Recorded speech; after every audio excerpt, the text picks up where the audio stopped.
Hello, everyone. My name is Karen Schultz-Battistoni, and I work with the UMass Amherst Alumni Association. We welcome you for joining us today, and we hope that you will find this information helpful and informative and a good use of your time. So this is the name of the webinar that you've signed up for and that you're in right now, why you're stuck in your soul-sucking job and what to do about it.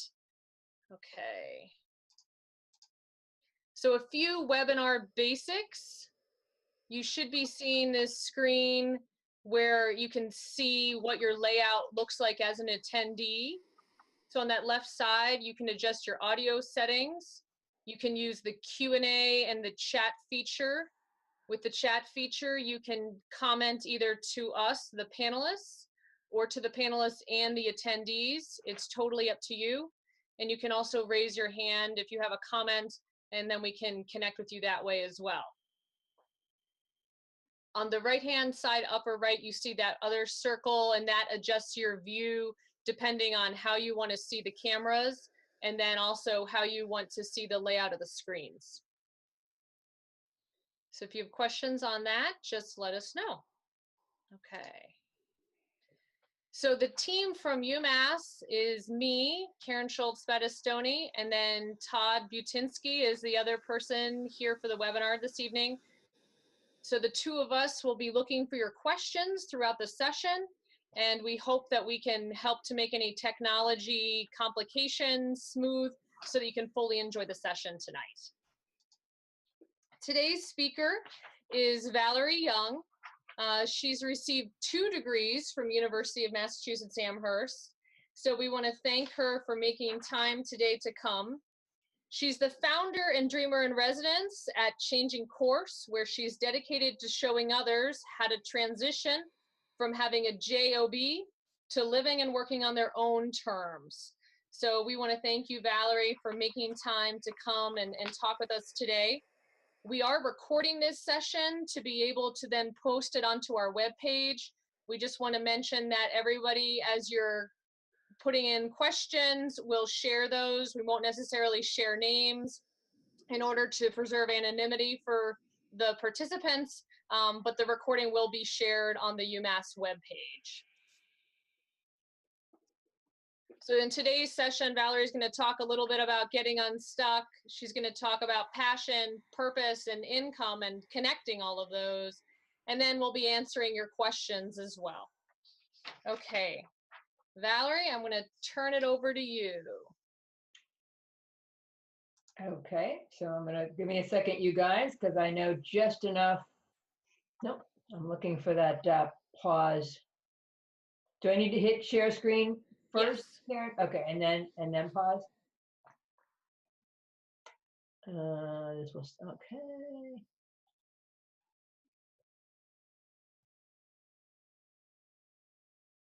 Well, I'm just going to go ahead and do this because I can't wrap my brain around it. Ah, shoot. Can you hold on? Can you undo me, Karen? Yeah. Yeah. Oh, you know, please pause. Okay, hold on. I got it. Yeah, I think I have pause. Hold on one second. Sorry, you guys. This is I'm used to using. I do a lot of webinars on a different topic, and I'm actually we've got a different platform than you're used to, so we appreciate that.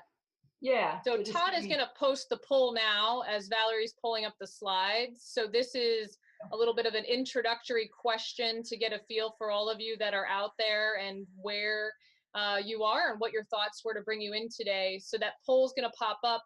Once you select an answer, the poll will disappear. So the question is, where are you now? And then the answers are no clue, what I even love to do. Know what I love to do, but no clue how to make money doing it. I have a great idea, I just don't know where to begin.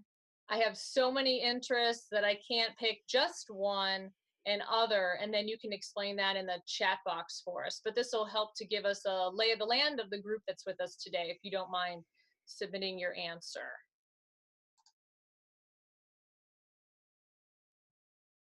Okay. And then Valerie, whenever you are set, we can leave the poll there so that people can vote as they see it. Like I said, once you weigh in, it will disappear from your screen. And then Valerie, whenever you're set. Great. Okay. So I'm going to hit your desktop is paused. I have to figure, oh, resume share. Resume share. Yep. All right. Can you see it now? Yes. Okay.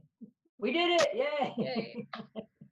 You know, it's amazing that I have an online business and I know just enough about technology to be dangerous. So I'm really excited to be here. I'm excited to be with my fellow UMass alumni, even though it's virtual.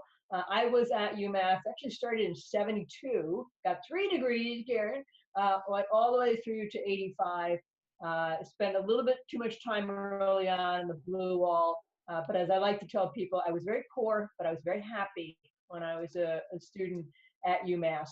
So I'm really glad that we did that poll because it gives me an idea of where you guys are coming from. And I've been in all of those places. So this is really not a theoretical topic to me at all tonight, as you will see. What I want to talk about is, kind of obviously why we're stuck in these soul-sucking jobs, and then what can we do about it? And depending on where you are, you're going to be, taking some different kinds of steps. So if you are in a soul-sucking job, I just want to tell you that I feel your pain because I lived it. I spent 7 years commuting 90 miles a day to my management job in a Fortune 200 company. It was a great company, paid very well. I love my coworkers, and I even like my manager. And how many people can say that?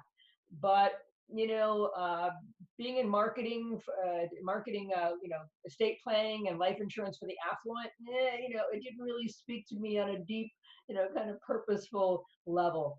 So when I left, I took another job, shorter commute, smaller company, and it was great for a couple of months. But honestly, it didn't take very long before I kind of felt like, from a career perspective, I had just kind of changed deck chairs on the Titanic. There was still getting up to an alarm clock. Somebody else was controlling my time. That office politics was, similar everywhere. There's a wonderful quote. Hunter Thompson said, "The truth is never told during the 9 to 5 hours." So it was really that experience that hit me that I didn't need a new job. I didn't even need a new career. What I really needed was a whole new life, and that set me on the journey 22 years ago now that I'm still on.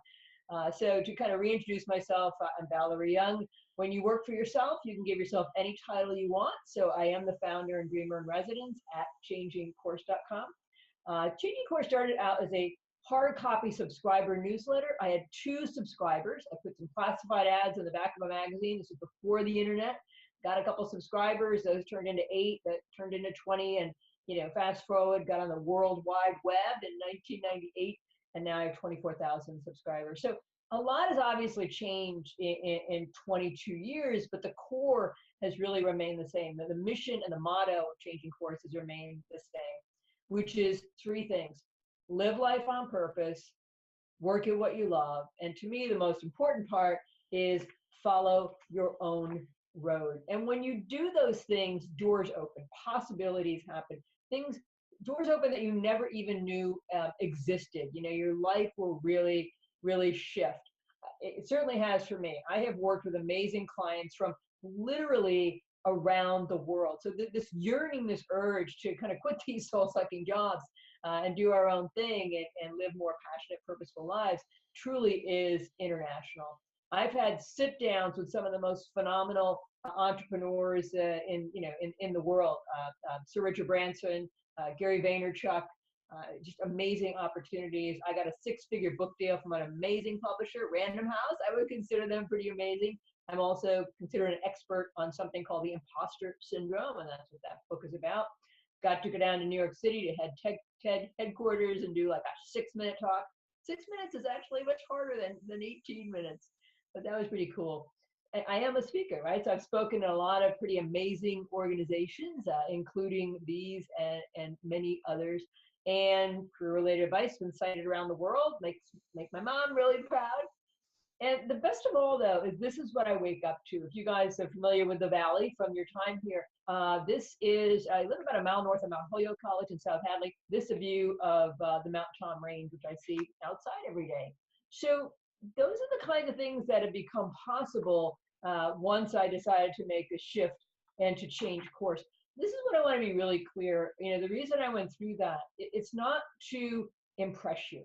I'm telling you this because I want you to understand that if I can change course, if I can quit what was truly for me a soul-sucking job and do my own thing, then you can too, right? Or to find a different path that's going to work a lot better for you. So let's jump right in because I have a lot I want to share with you tonight. And so again, I'm going to go through 10 reasons why you're stuck. And the first one, we all share in common. Everybody listening right now, we got the same exact message. Go to school, get out, get a good job. I mean, even if you look at the local news, right? Every year when college kids or high school kids get out for the summer, and the local news does a piece on them looking for summer jobs. So they go to the mall, they go to the fast food places, and they can't find a job.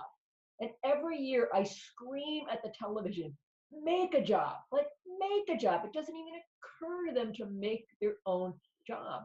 We have become a nation of occupational sheep, passively waiting for someone to give us a job. We've lost the capacity somehow to connect the dots between something that we bring to the table, some value that we add, some interest or gift of ours, and a need in the world in a way that we can fill it to create our own job, which is very different. Before the industrialized age, just about everybody made their own job because they have to.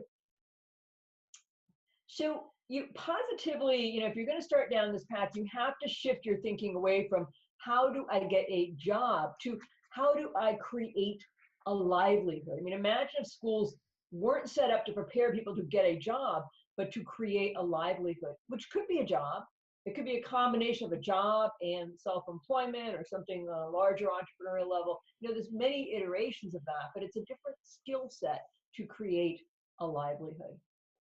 The second reason that you're probably stuck in your soul-sucking job is that you're starting with the wrong question. We all tend to start our career choices from the wrong question, in my opinion.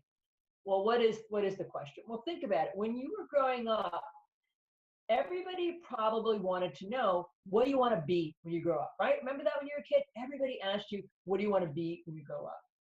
I'm pretty sure, looking back, that no one listening in right now said, well, I think I'd like some, commuter traffic, and, I think I'd like maybe a cubicle, and I'd like a micromanaging boss, right? I mean, no one asked us what we wanted our life to look like. They wanted to know, what do you want to be? But no one says, what do you want your life to look like?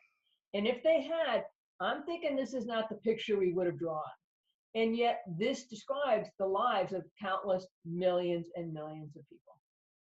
So I think the real question it would have been great if we were asked is, how do you want to feel when you grow up? Might we have chosen a different path? I refer to this approach as the life first, work second approach to career planning. Let me be clear. I don't mean, this is one big happy vacation and you're not working. Not at all. It's just figure out what you want your life to look like first, then come up with ways to generate income that's going to allow you to have as much of that life as possible. I'm going to repeat that. Figure out what you want your life to look like first, then come up with ways to generate income that's going to allow you to have as much of that life as possible. In other words, you want to match your work to your life and not the other way around. So you want to step back and think about, where do I want to work? Do I want to work from home? Do I want to work, at a cafe, and bring my laptop down there and be around other people? Just geographically, do I want to be, in a city environment? Do I want to be in the country? Do I want to be in the mountains? Do I want to be in the ocean? Do I want to live in different parts of the world or the country at different times of the year? Do I want to be on the coast of Maine in the summer and in, Belize in the winter? Where do you want to work?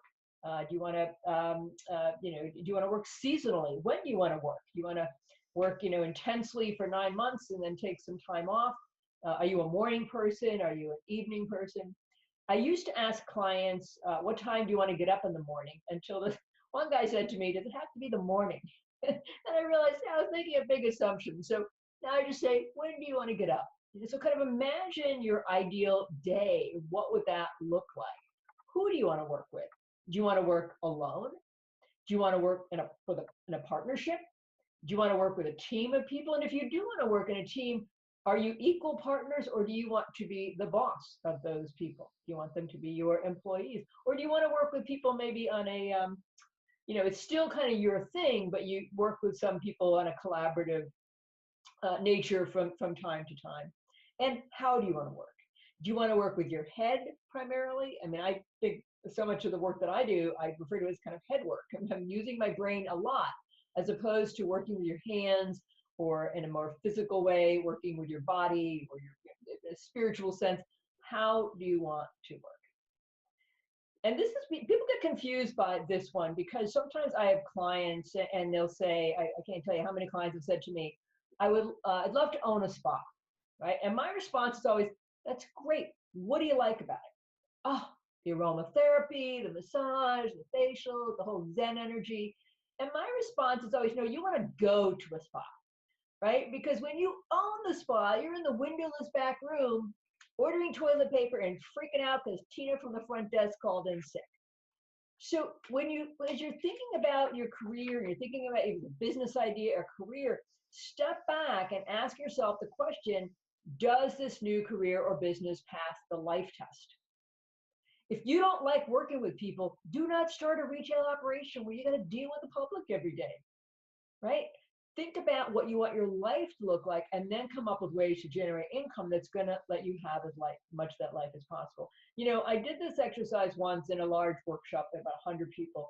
And I was going through this list, when do you want to work? Do you want to have summers off? And this woman, kind of popped her head up and said, wow, can you do that? Here's the thing, I don't know whether she can or you can or not.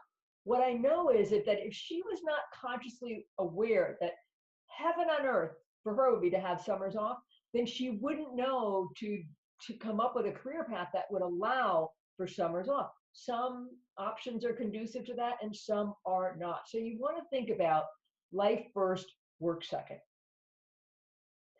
The third reason you're stuck in your soul-sucking job is so often we think we have to love our work in order to love our life. And sometimes people are confused when they hear me say this. They're like, well, what do you mean? You just said work at what you love. Yeah, but to me, it's much more about following your own road. For me, if I had to choose between doing something I love, but I hated the life that went along with it, I don't know. I'd much rather have the life I want, and just whatever I did for income was what I did for income, but it would allow me to have the life that I want. Let me give you a very concrete example. There's a guy at the Texas State Fair who came up with the concept of fried butter. It's not quite as disgusting as it sounds. It's actually, little bread dough. Fairs are all about bread dough. And they poke a little, a hole, and they put some butter in it, and they deep fry it, of course, and then they roll it in sugar and cinnamon. How passionate do you think you would be about sitting in a hot food trailer in the Texas sun, frying butter, frying these things for 21 days? Nobody is passionate about that. But what if you know that this guy makes enough money in those 21 days that he doesn't have to work the whole rest of the year? Could you fry some butter? I don't know. The point is, for my clueless people, right? For those of you who said, I have no clue about what I love to do, which, by the way, I love the clueless people. I affectionately refer to you as the clueless people, because if you don't know what you love to do, the world's wide open. Figuring it out becomes the project and the journey, and then all kinds of doors can open for you. But if you are, clueless about what you love to do, I want to liberate you. And I want to tell you that you don't have to wait to find your calling to create the life that you want. You just need a way to fund that life. Number 3, number 4, rather, you really don't know what you love to do, but let's say that really is important to you, right? You really do want to work with something that you find satisfying and you genuinely enjoy. So let me give you some tips for those of you who are still trying to figure it out, to kind of, get a clue. Obviously, we could spend the whole time just on this, but one thing to do is to think about compliments, right? Are you kind of the life of the party? Are you the person that people come to for technical advice or HR advice or personal advice? You know, do people compliment you on your cooking? Are you a great organizer or color coordinator? In other words, I want to invite you to pay attention at a very conscious level to compliments. People will often see your gifts before you do because you take them for granted, right? But if they say you're a great storyteller or you're a great listener or you always calm me down when I'm, you know, anxious about something, you know, if they want you to fix things, pay attention. They're giving you information. I had a client, I'm going to do a little client case study in a bit, who everyone was always telling him he was a great dresser. All of his friends, wives and girlfriends would say, would you dress my husband, right? You always look so great. My husband's a schlub. Help me. So pay attention. The other tip is that I think there's such an overemphasis on skills assessment in, you know, more traditional job-centric career advising. I would invite you to focus on more on interest versus skills. Why? I have had so many clients over the years who are absolutely miserable in their job. And I'd say, well, if you're so unhappy being an engineer or you know, a pharmacist or an HR manager, it's like, why did you do that? And they always say the same thing. Because everyone said I was good at fill in the blank, math or science or working with people. And so they kind of went down the path based on what they were good at. Here's the thing, you can acquire a skill. You can study, you can take classes, you can apprentice, you can practice and get better at something, but it's much harder to acquire a passion. So focus on your interests and your gifts, and then if you need to acquire the skill, you go with that later. But just don't get, you know, channeled into something just because you're good at it. I'm good at typing and mowing the lawn. It doesn't mean I want to do either one for my livelihood. But maybe you're one of the people when you did the poll who already knows what you love to do, right? You know that you are into sports or shopping or cooking. I love this picture. or knitting, or you know, you want to inspire people. You want to be a motivational speaker or coach, or you want to create things. You want to work with your hands. But for you, the big challenge is you have no clue how to make money doing it. And this is the part of the process that I actually love, because I am an idea person and I see income generating ideas every single day all around us. And they're just there. We just have to learn to see them. Once you do, it's like you can never go back. I've done workshops where I give people USA Today newspaper. And I have them like look for income generating ideas on day one. On day three, they look at it, they see it completely differently. Things just leap out at them because they're thinking outside of the job box. Truly, it's a process of kind of connecting the dots. You know, at any given time, I wrote them down one time. I got like 60 dots banging around in my head. So if I was having a conversation with you, I would just start connecting things. It might be where you live, could be, you know, a variable in something that an opportunity for you. It could be an interest. It could be a past experience or your current work experience. It could be a physical asset, space, something that you could rent. I don't mean just real estate.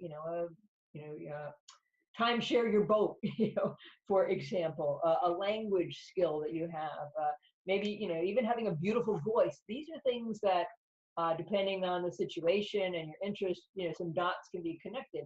So it's about kind of learning to become an opportunity analyst. Let me give you a couple of concrete examples.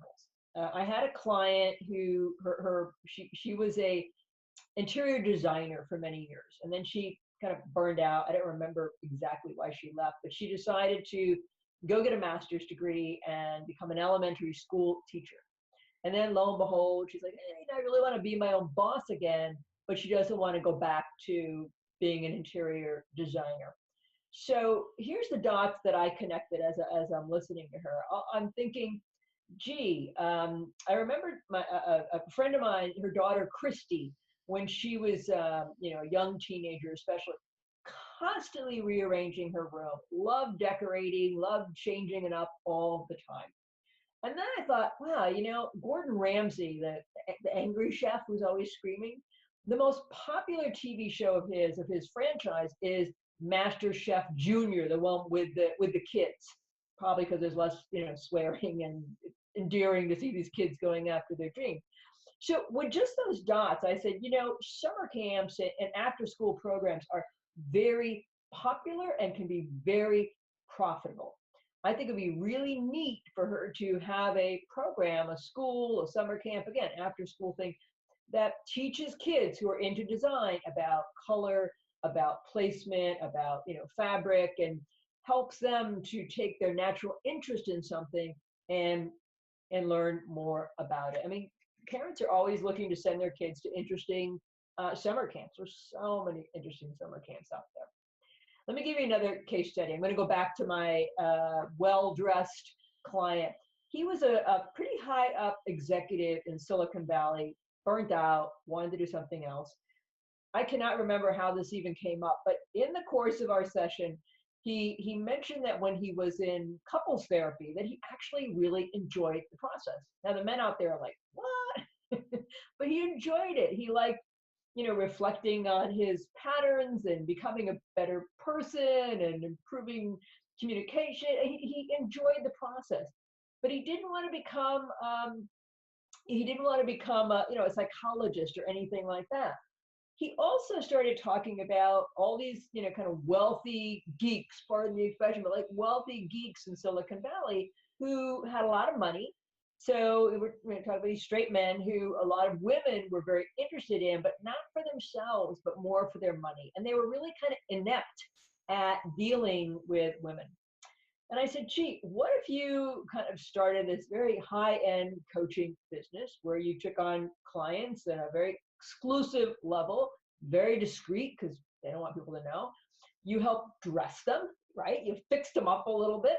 You maybe even did some double dating with them to give them feedback on their interpersonal skills and, connected them with appropriate women to date and so on. Yeah, now some of you are out there are thinking, well, that's unrealistic. Here's the question I would ask any of you. If you were sitting in a doctor's office and you picked up Esquire magazine or some, magazine, Men's Health or whatever, and you read an article about a guy who's very successful, makes a lot of money because he only deals with very high level people. Wealthy people like to spend money on exclusive kinds of things. So you can charge top dollar, right? And just imagine reading about somebody providing just the service I described. Would that be believable to you? Would you go, wow, that's cool? Absolutely. So you be the guy, right? You be the person. If it's believable for someone else to do, then why can't you do it? So for those of you who are still, kind of trying to figure out the monetization thing, look at trends. So we know, Black Friday blew the socks off everything this past year. That presents an opportunity perhaps to work with small businesses to help them really capitalize on Black Friday. There's a huge trend right now of younger college-age people swapping their desk jobs for farming. It's been 69% of the surveyed young farmers had college degrees, which is significantly higher proportion than the general population. I wrote a whole article about it. So opportunity knocks again. There's this organization that got started, right, because of that trend called the National Young Farmers Coalition. You can go to youngfarmers.org. One of their stated objectives is to, attract more people of color into the world of farming. They have an annual conference and chapters and lots of opportunity there. A great source of ideas is if you just kind of glance at a USA Today in the front page in the bottom corner, there's often some survey. There's always some survey kind of thing. Not all of them lend themselves to entrepreneurship, but this is one I saw maybe 5 years ago. Most Americans sometimes eat breakfast for dinner, but 32% of millennials do it weekly. The minute I saw that, I thought, wow, somebody should start a more kind of high-end breakfast place that served, mimosas and Bloody Marys and had, really great breakfast stuff. Call it BAD, breakfast all day, right? I don't want to start it, but that's a great idea for someone. What did McDonald's do like 2 years after this came out? Breakfast all day, hello. So pay attention to trends because there's money to be had. I love to brainstorm. As it turns out, a lot of other people love to brainstorm. So it occurred to me I would be working with clients who like to brainstorm, who think entrepreneurially, and I knew they would love to do what I do, but they had no idea where to begin. So that problem is my opportunity. So I put together a training program where I've now trained and licensed over 300 people from 19 countries how to become basically professional business idea generators, just by learning how do you connect the dots and help other people. So pay attention to trends if you're looking to monetize something. Number 6 reason that you're still stuck in your soul-sucking job is that you keep searching for one big idea that's going to replace your entire income. That's what I did back when I was in my job, right? I would come up with this idea and I get really excited, and then I would grab my calculator and I'd start crunching the numbers, and I was like, oh, there's no way I can make enough money at this. So another idea bites the dust. Well, let me liberate you from that self-limiting thought, because really what you want to be thinking in terms of is multiple streams of income. If you want to make $100,000, it's much easier to have 3 $33,000 profit centers or income streams than it is to come up with that one big idea. And I could give you many examples here, but let me give you one. He was not a client, he was just a newsletter subscriber, and his name is Hughes, and he was in tech support at I think a community college, or I know it was a college in Milwaukee, I think. He asked to be put on a academic calendar so he could have summers off. And he started going over to Ireland, and he bought this dilapidated cottage in the village his grandfather grew up in. It took like 6 or 7 years, every summer going over little by little, bringing this back to life. And now he has this seasonal B&B. He also started doing custom tours for his, client, or, the people who came over to stay in the summer. He now stays there in the summer. Oops, I thought I had this other. He does Chard jewelry. When he's back in the U.S., he takes old china, bits of old china, and makes this beautiful jewelry, and he travels around to different shows. Very successful. Haven't heard his album, but he also, he sings, and he has a very popular podcast and travel site called Irish Fireside. Now, he did not start these all simultaneously. He started one at a time, and that's where you have to begin, is by starting one. My friend Barbara Winter, who wrote Making a Living Without a Job, she won't start any profit center unless she knows it has the potential to make at least $10,000. So a profit center could be a product, it could be a service, it could be a physical space like a doggy daycare, summer camp, that kind of thing. Here's another reason you're stuck in your soul-sucking job. Imagine if you were driving along and you came upon this. Would you turn off the engine and sit there and die of starvation? No. And yet that's what people do who are changing course, is we give up way too soon. We hit some, roadblock, and we're like, oh, that didn't work. I'm out of here. The most frustrating example of that was this, it was actually a client's husband, and he really wanted to have a sports camp. And I told him about, this guy was a very successful sports camp for baseball, and he ended up going and shadowing the guy, went back to Tennessee. I think his was back in track and field, but I don't remember exactly. But he only got like 7 or 8 kids. So he just stopped. He just like, oh, I guess that didn't work. He just stopped. I was like, are you kidding me? You got 7 or 8 kids. You got somebody, right? It's a starting point. Then I chat with somebody else who, she's telling me her husband also started a camp. It was a STEAM camp, science, technology, engineering, art, and math. Summer camp for kids. He started with 7 or 8 kids. 5 years later, he's got 250 kids. It's called growing a business for a reason. Like, we want to just kind of throw these seeds down and like, grow, damn it, right? We have to allow things to grow. Things take time. I had 2 subscribers when I started. I could have easily quit. And honestly, of course, I got discouraged and I wanted to, but you have to look at it like you're growing something over time. The other reason we get stuck is, I just kind of generally, I'm going to call this bad thinking, right? There are some assumptions that especially people who are not entrepreneurial have that keep you stuck in your soul-sucking job. One of them is, all the good ideas are already taken. I hear this a lot. There's plenty of ideas out there. There's lots of ideas out there. And here's the thing that's probably also tripping you up is you think you need a totally new, unique idea that no one else has ever thought of before. So let's say you said, I've got these delicious family recipes. Maybe I'll put them into a book and people might buy them. And then one day you're walking through Barnes and Noble and you come to the cookbook section. You say, oh no, somebody already wrote a cookbook. It's like, there's lots of cookbooks. It doesn't matter. It's not your cookbook. Don't try to come up with something new and different. As a matter of fact, if someone else is doing something, that's great news because it tells you they've already paved the way. They've already figured out that it works. So you're much better off just building on some other idea and going with that. Or maybe you're a job snob, right? You're in this very prestigious job and you get a lot of respect and admiration because you're like a big thing, and so you don't pursue things that would make you incredibly happy. There was an attorney who was just miserable being a lawyer. All he wanted to do his whole life was be a bartender. He wanted to open a bar, chat with people, be a bartender, but his family would have never gone for that. So there he is, miserable in his attorney job.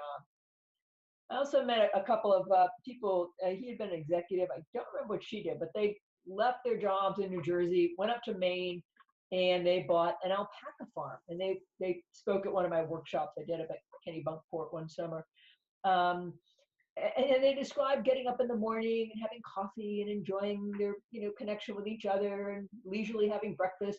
And they would go out to the barn and they'd shovel out the barn and then they'd enjoy their day. And at the end of the day, they go back and feed the alpacas and shovel out the barn.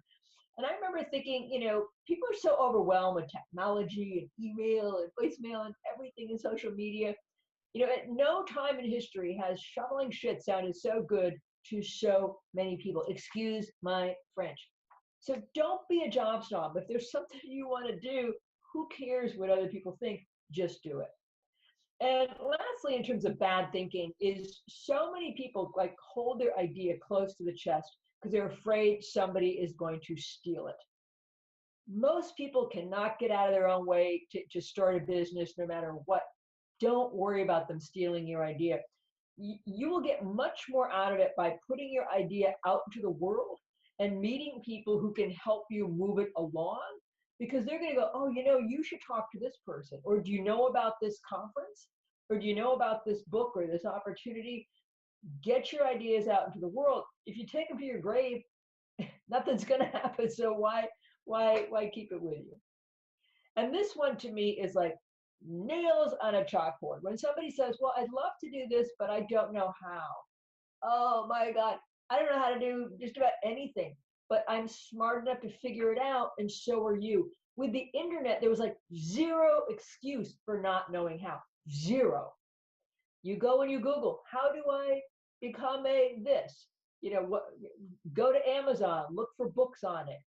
There's so many, this actually kind of ties into the next reason you're stuck in your soul-sucking job is you don't know where to begin. So let me get you unstuck there. I can tell you some places. I just can't overstate this enough. One piece of information, one resource, one conference, one course, one person, one book, one example can suddenly open a door for you that you did not even know existed. It might sound, a trite, but I cannot overstate it enough that information will set you free. Go on an information journey and learn about the thing that you're thinking about doing or the path that you think that you want to take. A great place to look is people who are already doing it. I had a client who she'd won ribbons and prizes for table settings. Who knew? Who knew that was a thing? I learned so much from these clients. Well, she especially loved kind of vintage place settings and so on. I said, gee, I wonder if there's businesses. I just hop on the internet while I'm talking to her. And lo and behold, there's several vintage, companies that rent out vintage place settings. And what's great about that is she can go and look at their business. She doesn't have to figure everything out on her own. She can go and see, well, what do they charge? And what are the logistics? How do they get the stuff there? How do people order it? How do they pick it up? What happens if they break it? How are they marketing it? And the great thing is it's a local business, so it's not like she's competing. I think it was one in South Carolina and Northern California, and she was in Southern California. So find people who are already doing the thing that you think you might want to do. Another great place to look is associations. Is there an association in this area that you're thinking about going into? This is a picture of me at the Romance Writers of America conference. Oh my God, I knew nothing about romance writing. Blew every stereotype I had. PhDs for miles. So many people are writing historical romance. I mean, just fascinating workshops. These are some people who came in period costumes, because if you're doing historical, novels, you have to understand costuming. But just Google it. There's associations for clock and watch collectors, inventors, specialty food makers, who want to sell their gourmet cookies and treats. Storyteller associations, woodturners. There's associations for just about everything. Just go out there and start looking for them. The last reason you're stuck in your soul-sucking job is you're listening to other sheep. You're listening to people who are still in their job, giving you often really bad advice. I mean, the last person you want to listen to is someone else who is stuck in their soul-sucking job, who's never been self-employed or had a business a day in their life. There's a wonderful quote by the Persian philosopher Rumi. I forget which century I'm in. I'll make it up, right? 12th century, something like that. Long time ago. You can look it up. But he said, when embarking on a journey, never consult anyone who's never left home. And here's the thing. If you want to learn about bookbinding, if you want to learn about starting an online business, talk to people who are doing it. Hang out with those people. Because when you think about it, who are the least likely people to support your dream? It's the people who love you the most. Why? Because they love you and they want you to be happy. And you leaving your soul-sucking job scares the heck out of them. And it will take you, it'll last your whole life. I read about this guy, Johnny Holiday. He decided to become an actor in his late 80s, packed up, moved to Hollywood, got an agent. All of his friends were saying, "You're crazy, Johnny. Why would you take the risk, Johnny?" The guy's 89 years old and he dies in the airport on the way. Like, who cares? He went after his dream and he was in a bunch of commercials and did a couple movies and passed away 5 years later. You don't have to. There are gurus out there who say, cut out all the negative people. Cut them out of your life. I liked my grandmother, frankly. All I say to people is just don't talk to them about this particular thing, about this change you're thinking of making. If you can, it's hard to live with them, right? But find people who are who know how to support your dream. They still love you, but they can't help you in this particular journey. I'm going to give you a bonus reason why you're stuck is you're waiting to feel confident. Here's the thing. In the beginning, you don't have enough information to be excited or scared. I mean, I have clients who are super excited when they get off a phone, and I can say, listen, you have to get more information. You don't have enough information to be excited or scared. The reality is even positive change is scary. That's why it's easier to stay stuck, right? I mean, your body doesn't know the difference between fear and excitement. And I called my business changingcourse.com, not jumpoffacliff.com, because it's a process. No one, me, UMass Alumni Association, no one is saying go quit your job tomorrow without plan B. What we are saying is start getting some pieces in place and do some exploring and get some information so you can change course if that's indeed what you want to do. And just, finally on fear, I wanted to just say one more thing. I love this book by Stephen Pressfield. If you haven't read it, run, don't walk, and get a copy of it. But he said, the more fear we feel about a specific enterprise, the more certain we can be that the enterprise is important to us and to the growth of our soul. So truly, you do have a choice. You can be an occupational sheep for the rest of your life, or you can find a way to live life on purpose, work at what you love, and follow your own road. And please don't wait. When I was at UMass getting my doctorate, my mom was working in I think Skinner as a second shift custodian. My mother died 5 months before she was going to retire. She was 61 years old. She had boxes packed with projects, quilt she was going to make, photo album she was going to put together. didn't happen. So dreams can't wait. So if you were stuck in your soul-sucking job, I hope you got a tip, an idea. I mean, the key is always this: start. Take a small step, just start. So thank you. And Karen, I think we're gonna turn it back to you for questions. We definitely got some great questions. So thank you everybody for the questions that you submitted. So I'll combine a few of these together, Valerie, just so that we can try to get through what people were asking. But one of the questions that people asked was about how some of these ideas seem to have quite a bit of startup funding that they might need for this. So how do you build those connections to people, but also to financial resources? Okay, I'm trying to think of an idea that I would have shared that took a lot of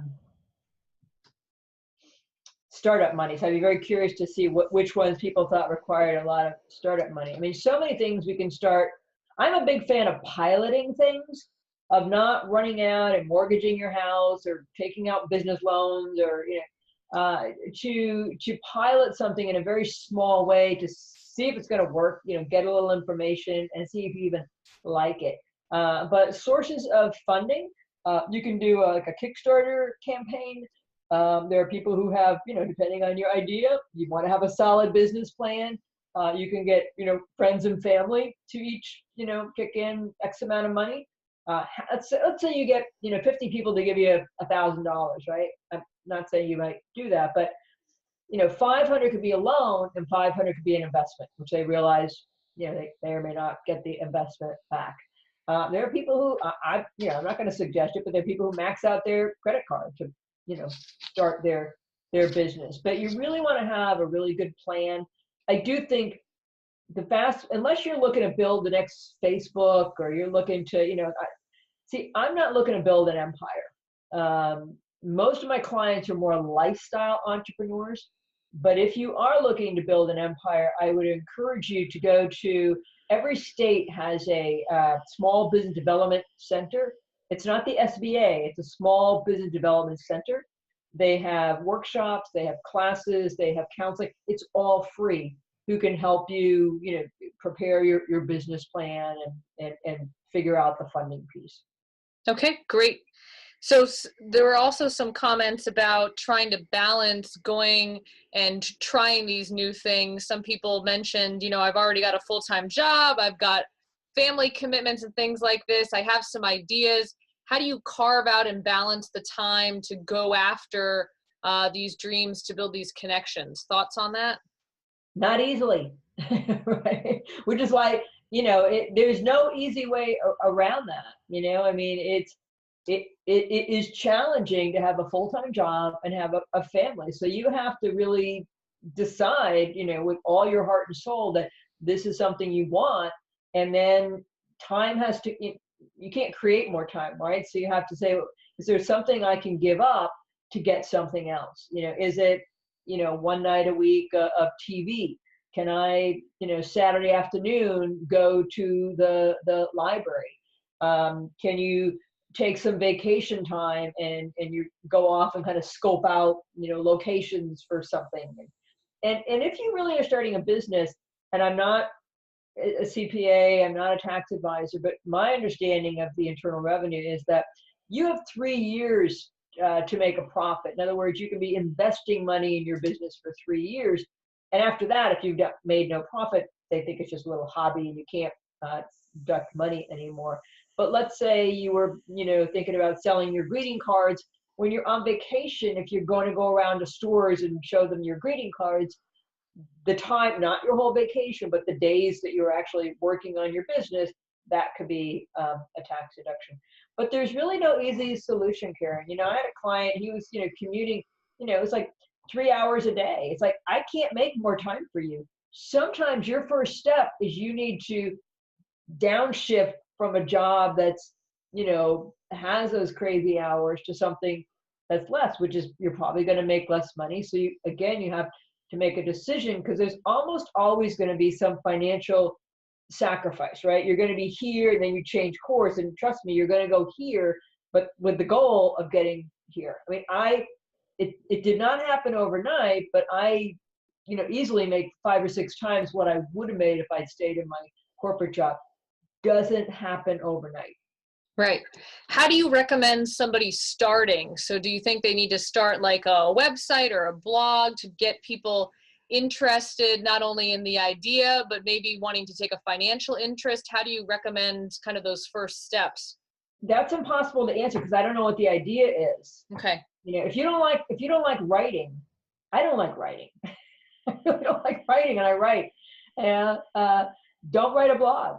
Maybe you're better off going out and just kind of talking to people out in the world. So I don't know what you're trying to get people interested in, Okay. but certainly there has to be a need for whatever it is that you're offering. So is there a problem you solve? Is there a complaint? Are there other people experiencing the same, personal crisis or situation you've gone through that now you can help them with? Go out there, find other people doing the thing you think you want to do and see how are they doing it. Okay. Another thing that a few people brought up was they said, I've got children that I'm paying for their education. I'm trying to balance all of these things. And then I'm also thinking about, okay, if I start with one of these independent ideas, healthcare benefits, retirement benefits that I might get through a traditional job aren't going to be there in the same way. So how do people make that work with these kind of income streams so that they do have some savings and some benefits and things, recommendations? Right. Sure. Well, certainly there, see, when I started out, there's no way around healthcare being expensive. The one thing I can tell you is that when you're self-employed, I'm self-insured through Blue Cross. 100% of the premiums are tax deductible. So that's one benefit. Like as my friend Barbara Winter said, the American tax system is set up to benefit the very wealthy and the self-employed. Another very small thing that you might not know about is when you work in a corporation, you know how you can put money into that special account for daycare, eyeglasses, or what do they call that? Healthcare spending account or flexible care. Right, exactly. And then at the end of the year, if you don't use it, you lose it. I always wondered, like, who gets that money? But anyway, but when you're self-employed, you don't lose it. It just kind of, it's like rolls over into an IRA kind of thing. I can actually, I fund my retirement plan. I have a SEP, I have a Roth, I got 3 or 4 things that I don't understand that I have. And every year my accountant says, if you put this much money in your retirement, you're going to pay this much less in taxes. So to me, it's like, well, do I put in $15,000 in my retirement and only pay, $5,000 in taxes, or am I going to only put in $5,000 and pay 50? You know what I mean? It's always in my interest to put in more because I save on the tax side of things. Yeah. Hey, listen, there's benefits to having a job, right? Right. So let me be clear, there's benefits to having a job. So you have to kind of weigh those things. But, whether you support the Affordable Care Act or not, the reality is before that came along, people couldn't leave their job if they had a pre-existing condition. So at least, that element is right now a little bit is addressed, but you can't get around the fact that there are those other benefits. So I'm going to take another question, and I think we're kind of close on time. I don't know if people prefer for us to answer the few extra or to just stop. So I'll ask this one, and then we'll see where we are. So someone mentioned and asked, they said, I've thought about putting myself out there on LinkedIn and just saying, hey, I'm available, looking to invest in a business, partner in real estate, looking for a new opportunity. Would it sound crazy to invite people to a conversation like that in a public setting like LinkedIn, or how do people build those connections? Yeah, gosh, I wish I could, communicate, and ask questions so that I really understood that better. Because I don't know what your situation is on LinkedIn. I don't think I would ask just anybody, hey, anybody want to invest in real estate? Unless you have this, you're going to start this dude ranch, you got this big project. I know there was a hotel, a big chain that people invested in, but it was with the understanding that they were like kind of testing it out and then they would, get their money back. But it was a great way. They ended up not doing it. I think it was some retirement community, but they got a lot of information just based on the number of people who wanted to invest. So they put it in escrow basically, and then they gave the money back. But it was a great way to just kind of test the waters. This is another longer conversation, but I'm a huge fan of Airbnb, VRBO, vacation rental by owner. I own some property, which is another income stream. You can make twice as much renting Airbnb, VRBO than you can with a regular rental. And then all of the repairs and maintenance and improvements are all tax deductions. So again, it doesn't have to be something that you're passionate about per se, but that's going to generate income. Yeah. So one more quick question. In terms of tax benefits for self-employment, what kind of resources should people check into? Oh gosh, I'm sure there's lots of stuff on the IRA site. I'm sure there's some books out there, on taxes for self-employed, for dummy kind of folks. But I mean, for many years, I went to a lake in New Hampshire for a week or two, and I wrote, and I deducted almost probably 3/4 of the trip. My gas, my food, because I was up there. Right. I was up there working. So, I have a 6-room house. So if I'm using one room for my office, I can deduct a 1/6 of my utilities.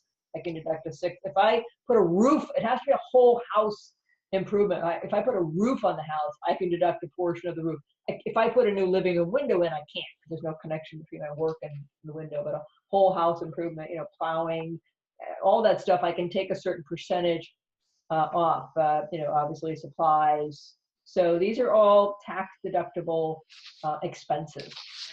So just to mention a few more things, the Alumni Association has all different resources for you. So in addition to webinars like today, we have other webinars that are on demand. We have other online resources. We have counselors, so people you can talk to, and alumni advisors, alums that say, connect with me virtually. So maybe some of these ideas, as you've been listening to Valerie talk, have got you thinking about different business ideas. You can go into alumni advisors, find some individuals who perhaps are in real estate, in that kind of business or that sector, and ask to have a career conversation with them. So all of these individuals are there to talk and give of their time and are interested in talking with other alums and current students as well. So that's what they're there for, and that's what they're looking to connect with. Just to let you know as well, we are going to, like I said, be posting this onto the web. Here's our contact information for our webpage, umassalumni.com. If you have any questions or any follow-up, feel free to connect with us. I want to thank Valerie Young for your time and your attention and all your preparation for today's session. I feel that you've really shared a lot of details. I was getting quite a few comments, and not only with the questions where people were saying, this is motivational, this is helpful for me, I think I might keep trying. I've invested a lot of time and energy and money, and I'm wondering what to do next, and I think this is going to give me that nudge to keep moving forward. So that was great feedback from everybody that was watching today, and I think a great testament to how helpful the session was. So thank you so much, Valerie, for your time. And thank you everybody for tuning in and for joining us today. I wish you all the best in your next step and your next venture. Hopefully you'll be out in the community with your new businesses, and we'll be able to hear some great feedback and success stories of what's come about from today's session. I don't know if you have any concluding thoughts or comments, Valerie? No, just, it's all just small next action. You don't have to do 100 steps. You just have to take the one next action, which is often little simple things like call Fred, look up website, right? Buy a book, right? Start with very small stuff, but start somewhere. Yeah, awesome.